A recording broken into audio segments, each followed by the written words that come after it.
TTL Computer 2. Today we'll be taking a look at the design for our compact flash card in simulation. And we're going to get right to that. We can see that we have our compact flash card here sitting right next to our serial card.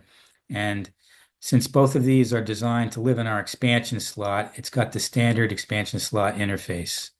So let's dive in and look at our simulation design.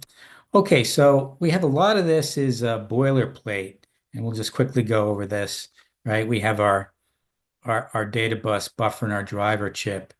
We have our buffer chip for our control signals, and then we have our buffer chips for our address bus. We have our comparator chip that we use to do our address decoding, and this is decoding for address 2040, which is the address of our compact flash card. So a little bit extra logic that we need for our write signal. And then this is our definition for our compact flash card. But what we're looking at here really is the definition for the 40-pin IDE interface.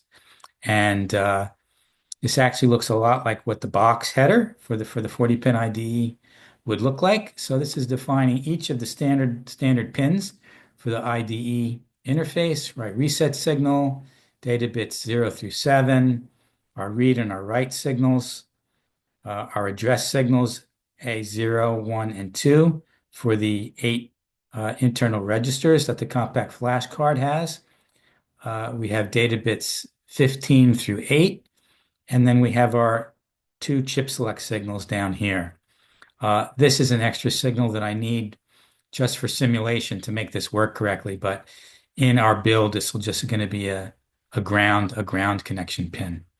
Okay, so while this defines a 40-pin interface header, in our simulation, this needs to also implement all of the behavior for our compact flash card. So let's look at what that is.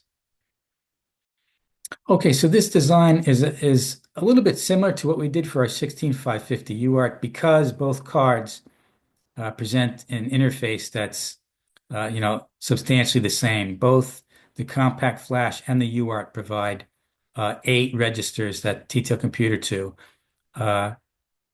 reads and writes to perform the operation. So the compact flash card is a bit complicated, so I'm just going to introduce some of the elements, and then I'm going to walk us through at the high level how this works. So we know that the compact flash presents 8 registers that TTL Computer works with.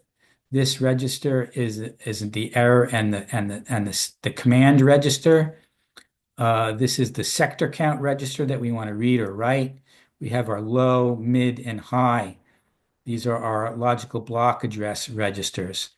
Register 6 mostly is used for specifying which drive, the primary, the secondary drive that you're communicating with. Register 7 is a status and command register. And then what we're not seeing here is register 0.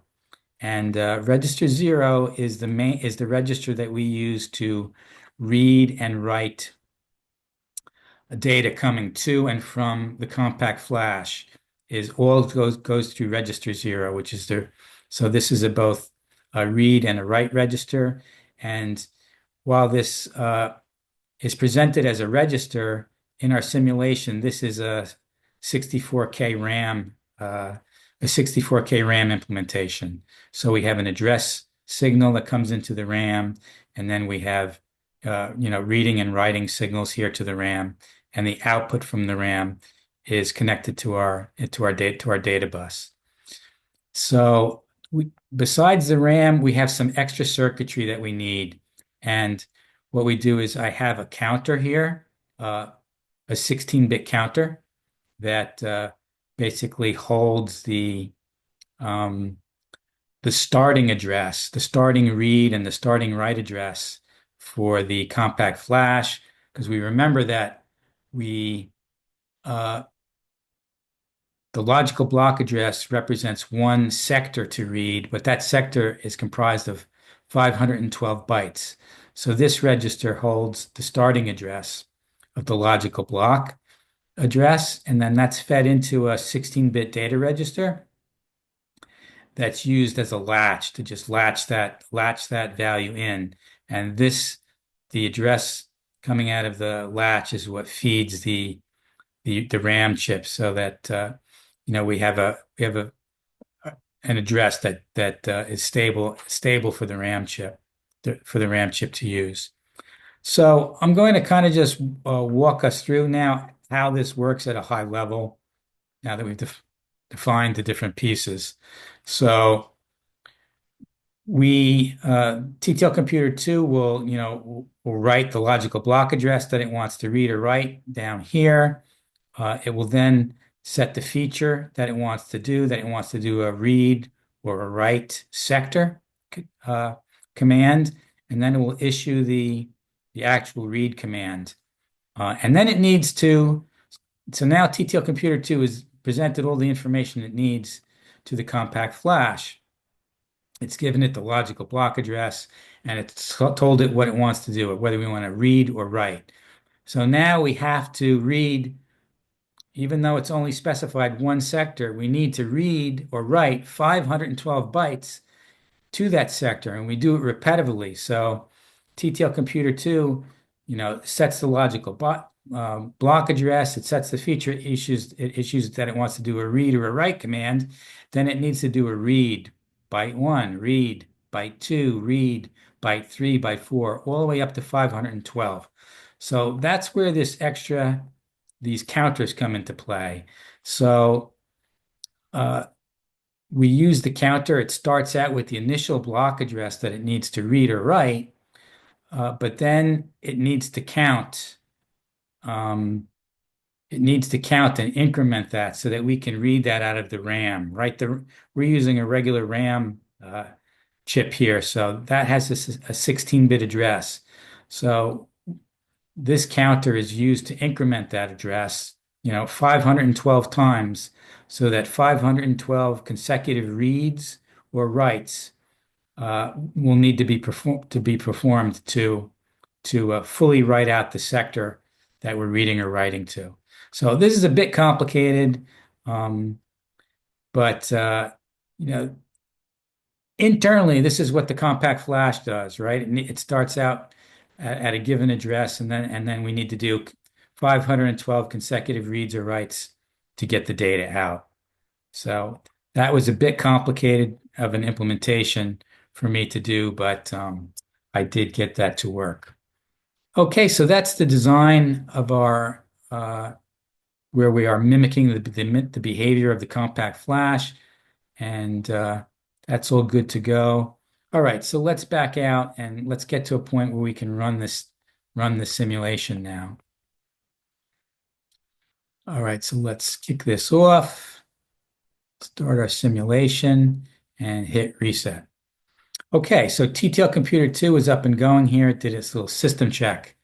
All right, so now I have a test compact flash program that I've written that we're going to load now, do a hex load on, and I'm going to fast forward this for you since it takes a while.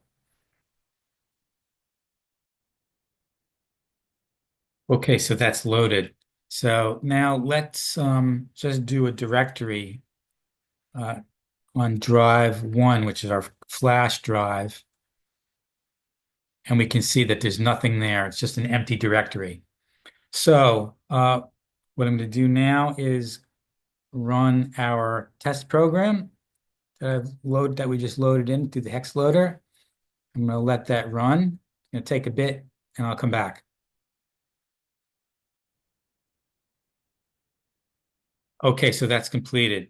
So now we saw that we had an empty directory on on drive number 1. So what our test program did was that it took a templated directory that I had defined in the program, and it's going to write that to one sector in the compact flash, and then it's going to do a sector write command, and then it's going to do a sector read command, and it's going to read that sector into the directory in RAM in our simulation. So we've already run that and it's done that. So let's do the directory on drive 1 again. and we can see now that it's populated the directory. So that's really all that we're going to do so that was a good test, and that's going to mimic pretty much what we're going to do to validate our compact flash once we have that we have that built. So we've just really demonstrated here that we can communicate to the compact flash. We can in fact write a sector of 512 bytes to the compact flash and read that back out of the compact flash into memory. So that's a good test, and that's all I think that we're going to do today. So we have our drive 0,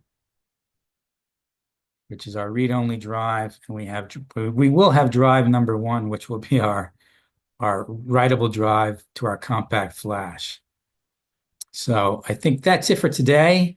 Our next thing is we'll look at our design for our schematic and our PC card build for our physical hardware build. But that's it for today. Until next time, thanks for watching.